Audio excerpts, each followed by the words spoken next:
Hi guys, this is just a quick composition tip video and something I think about when I first pull up to a scene and try and decide what I want to paint. It's sort of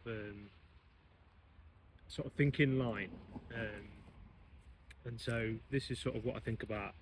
So usually I'll have a viewfinder like this, and what I'm always trying to look for is we always have, generally in a landscape, a horizon line. That's always something you want to sort of look for first.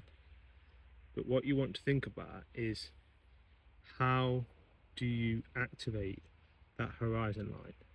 What I think about is, how am I, let me do an example here. So we've got our horizon, right? So this is our horizon for this scene here. So this is the first part about armature. What you want to think about is, you need to have some sort of vertical to activate that. Now, as an example, you'd have some sort of like tree or something like this in your foreground. That would be a counter to your horizontal line, so it's sort of a vertical line you're looking for. Okay, so that's always what I'm looking for first thing. And in this sort of scene, so if I was looking at this as my painting, it looks fairly flat.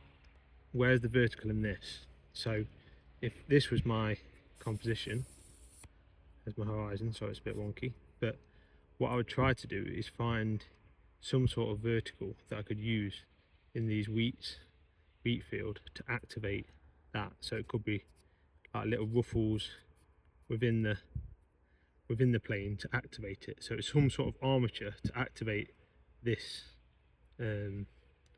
horizontal line. So I think this was a concept I heard from Ian Roberts, who's a brilliant artist and teacher on YouTube, who I'd recommend you go and look at. But his philosophy is very much this is basically what he teaches, and it was the greatest tip I've ever heard: composition. So if you're struggling with composition, find your horizontal and look for a vertical to activate that horizontal.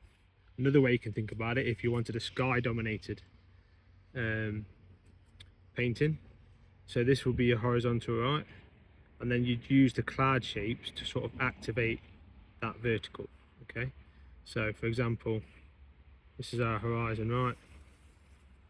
And then we could use some sort of cloud shape as a vertical like this or whatever, something like that. Okay, this is our horizon. As you can see, like if it was just a flat plane like this, as you see it now, it looks fairly flat and boring. As soon as you start to introduce some sort of line, some sort of vertical, cloud shape, anything like this, bit of wheat field, a couple of tracks going in, this activates the whole picture, gives you some dynamism. So that's sort of the aim of what I'm looking for when I go out into the field. And the first thing I think about is, how do I find the vertical? So this is just a quick tip. Hope you find it interesting, and I hope to drop some more videos like this soon. Okay, thanks guys.